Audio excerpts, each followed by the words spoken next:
जय हिंद दोस्तों, स्वागत है आपका और एक नए वीडियो में और एक नए टॉपिक के साथ। मैं हूं डॉक्टर देवू, मैं हूं राजेश। स्वागत करते हैं हमारे यूट्यूब चैनल में। फ्रेंड्स, आज तो चलिए दोस्तों वीडियो स्टार्ट करते हैं। आशा करेंगे पसंद आएगा और पसंद आए तो लाइक और शेयर जरूर से कर दीजिएगा और चैनल पर पहली बार आए सब्सक्राइब नहीं किया तो साथ में सब्सक्राइब भी कर दीजिएगा। चलिए start. Lieutenant general Faiz Hamid को तहवील में ले लिया गया है। Lieutenant general retired Faiz Hamid को तहवील में ले लिया गया है। पाकिस्तान आर्मी एक्ट के तहत जो साबिक 3 स्टार जनरल और DGISI को जो है वो गिरफ्तार कर लिया गया है बिकॉज उन्होंने एक हाउसिंग सोसाइटी के मालिक के घर में रेड करवाया। रेंजर्स और ISI का इस्तेमाल करते हुए उसने कहा कि मेरा 400 तोले सोना लूट लिया गया, मेरे हीरे जवाहरात ले गए, मेरे करोड़ों रुपए लेके चले गए। हम घूम फिर के दायरों का सफर करते उसी जगह होते हैं। आपको लगता है इस पूरे मामले के बाद गुज़िश्ता चंद साल जैसे गुजरे, क्या सियासतदान, क्या इदारों में काम करने वाले लोग सब सीखेंगे, अपने अपने दायरे में वापस जाकर काम करेंगे? पाकिस्तान की तारीख में ये पहली दफा है कि टॉप स्पाई एजेंसी के चीफ को अरेस्ट कर लिया गया हो। कहते हैं कि इस हमारे एस्टेब्लिशमें आर्मी के अंदर एक अपना सिस्टम है एहतसाब का, वो पिछले 5.5 साल सोया रहा है सिस्टम वो सारा। जब वो पावर में थे उस वक्त क्यों नहीं इनके बारे में स्टेप लिया गया? 12 अरब रुपए की करप्शन के चार्जेस है उनके ऊपर। लोग कैसी कैसी अजीब खबरें मिलती हैं। इंसानी मुआशरे में जुर्म होता है, गुनाह होता है, लेकिन यहां तो ऐसी ऐसी चीजें सामने आती हैं, खुदा की कसम यकीन नहीं आता। जो केस है ये कोर्ट में भी पहुंचा, सुप्रीम कोर्ट में पहुंचा, और कोर्ट में जो है वो कहा यह जा रहा है कि वहां से उनकी कंप्लाइंस पर ये अब फैसला किया गया पाकिस्तान आर्मी की तरफ से, और उन्होंने कोर्ट के कहने पर जो है वो उनको गिरफ्तार किया। एक तो ये बात मैंने आपके सामने रख दी, लेकिन किस्सा इतना सादा नहीं है, ये बात इतनी सादा नहीं है। अभी तो दमादम मस्त कलंदर हुआ चाहता है, अभी तो शुरू हुआ चाहता है दमादम मस्त कलंदर। अब अफवाज पाकिस्तान का ये खासा है कि उसने माजी की रवायात को बरकरार रखते हुए उन्होंने जो है वो अपने एक सीनियर अफसर को जो है वो ना सिर्फ तहवील में लिया है, बल्कि उन्होंने फील्ड कोर्ट मार्शल जो है, फील्ड जनरल कोर्ट मार्शल, उसकी इब्तदा हुई है। जय हिंद दोस्तों आपको तो पता ही होगा कि पाकिस्तानी आर्मी जनरल, चाहे वो आसिम मुनीर हो, चाहे वो कोई भी पाकिस्तानी जनरल जो है, वो पाकिस्तानियों का सिर्फ कलमे के नाम पे, इस्लाम के नाम पे कहते लड़ो लड़ो और पैसे बना के खुद भाग जाते हैं।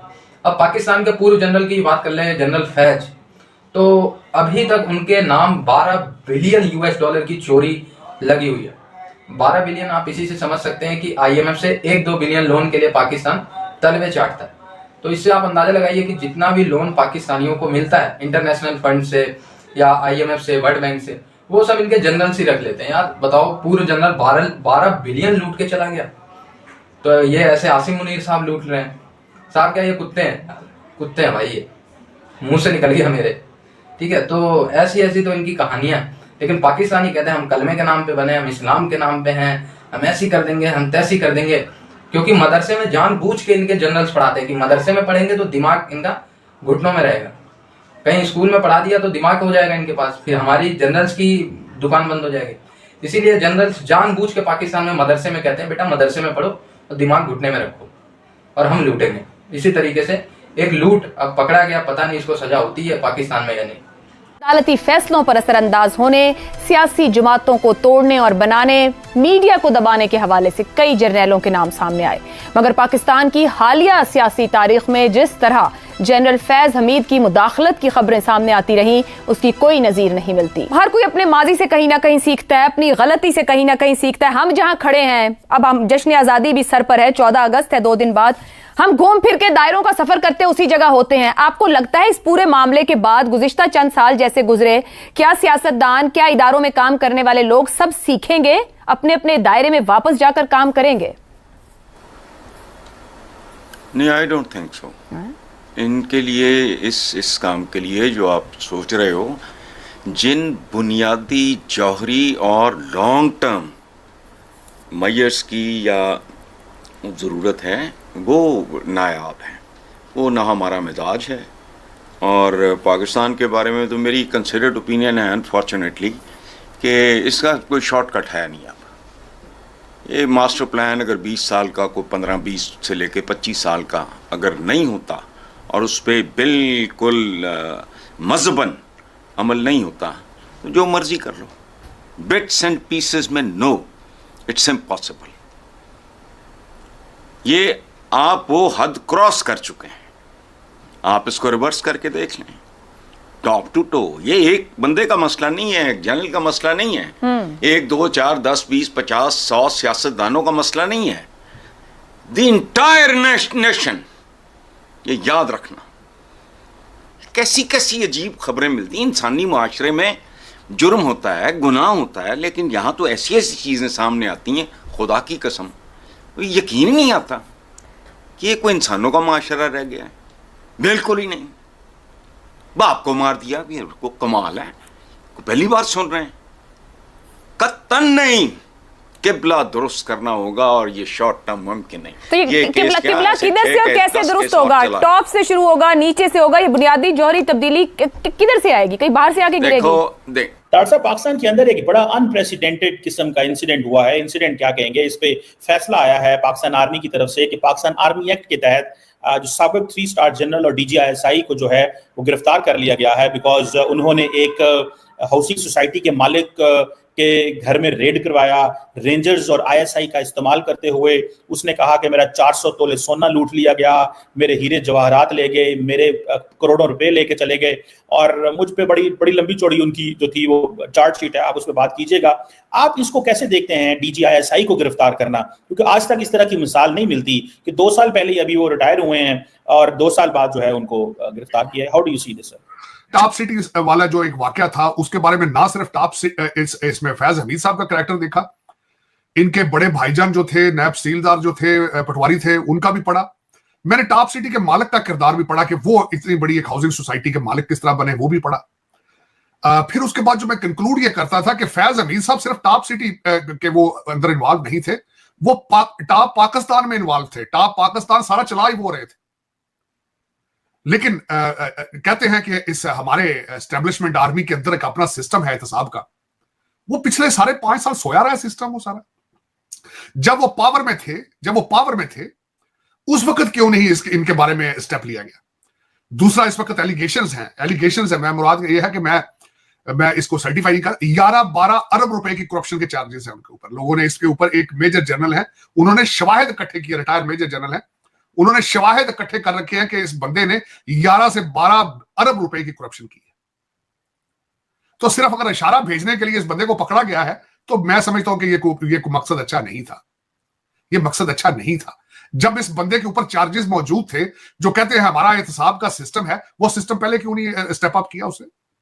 इनको खुली छुट्टी क्यों दी रखी है कि कभी ये काबुल जाके सरीना के अंदर चाय की प्याली पकड़कर कहते हैं मैं कैबिनेट बनाने आया हूं अफगानिस्तान की? उस वक्त चार्जेस नहीं। एक आर्मी का यूनिफॉर्म पहन के बंदा पूरी सियासत करता रहा है, एक पूरा यूनिफॉर्म पहनकर वो बंदा पूरा पाकिस्तान चलाता रहा है, उस वक्त किसी ने नहीं पकड़ा। जजों को मैनेज करता रहा। वो सिद्दीकी साहब बेचारे वो रोते जलील गए हैं, उनकी पिटीशन किसी ने नहीं सुनी। तो चीमा साहब, दर हकीकत एक सिस्टम इतना आपका करप्ट है, आपका ये सारा, आप इतने कमजोर हो चुके हैं। मैं आज दूसरे जो 5 टॉपिक हैं जो मैंने आज लिखे थे, मैंने आज डिस्कस करना चाहूंगा अपने सुनने वालों के सामने। पहले नंबर पर तो फैज हमीद साहब थे। दूसरा नंबर पे मैं डिस्कस करना चाहता था अरशद नदीम के साथ क्या हो रहा है। तीसरा, पाकिस्तानी अदालतें क्या कर रही है। मंसूर अली खान साहब ने अपने इरादे बता दिए, कहते मैं दूजा सुल्तान राई मैं, मौला जट मैं, पहला मौला जट साडा सूबा सरहद दा वजीर आला है, अली अमीन गंडापुर दूसरा मौला जट नूरी नात मैं बनूंगा, उन्होंने ऐलान कर दिया जाके।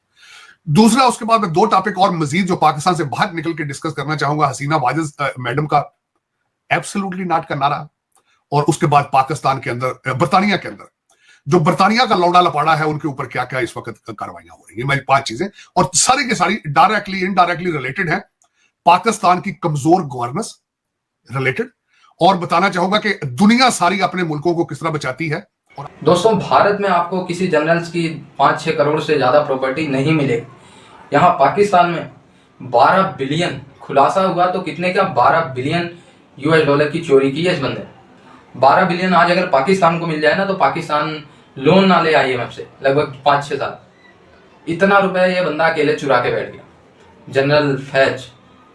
और क्या है ना, ये दोस्तों, ये जनरल टाइप के लोग ना अपने बच्चे तो भेज देते हैं कहाँ, अमेरिका, लंदन, इन सब जगह पढ़ने के लिए। पाकिस्तानी जनरल्स की बात करें, और जो इनके देश के लड़के होते हैं पाकिस्तानी, इनको कहते हैं मुजाहिदीन बनो बेटा, तुम इस्लाम के सिपाही हो, तुम कलमे के बेस पे बने हो, तुम कलमे के लिए लड़ो, तुम इस्लाम के लिए लड़ो, तुम मदरसे में पढ़ो, हूरों के पीछे पढ़ो। तुम हूरों के पीछे पड़ जाओगे तभी तो हम पैसे लेंगे भाई। वो 12 बिलियन इसने कैसे बनाया? सबको, पूरी अपने देश को, पाकिस्तान को कलमे के पीछे लगा दिया। आसमानी किताब पढ़ो, कुरान पढ़ो, काफिरों के पीछे पड़ जाओ, इन सब में दिमाग लगाओ, इस्लाम ये वो ऐसी कर देंगे, तैसी कर देंगे, जो इस्लाम नहीं माना उसका गला ये वो कर देंगे, जिहाद कर देंगे। उधर जनरल फैज 12 बिलियन लेके उड़े। तो ऐसे होता है काम।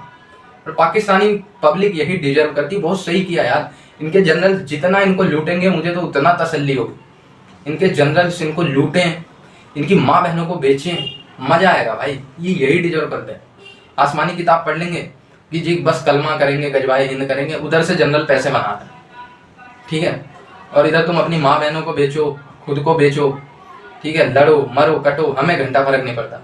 पाकिस्तानी आर्मी तो हमेशा सिंपल से मोटो यही रहा, बेचो खाओ, अपने पाकिस्तान को बेचो, आर्मी खाएगी।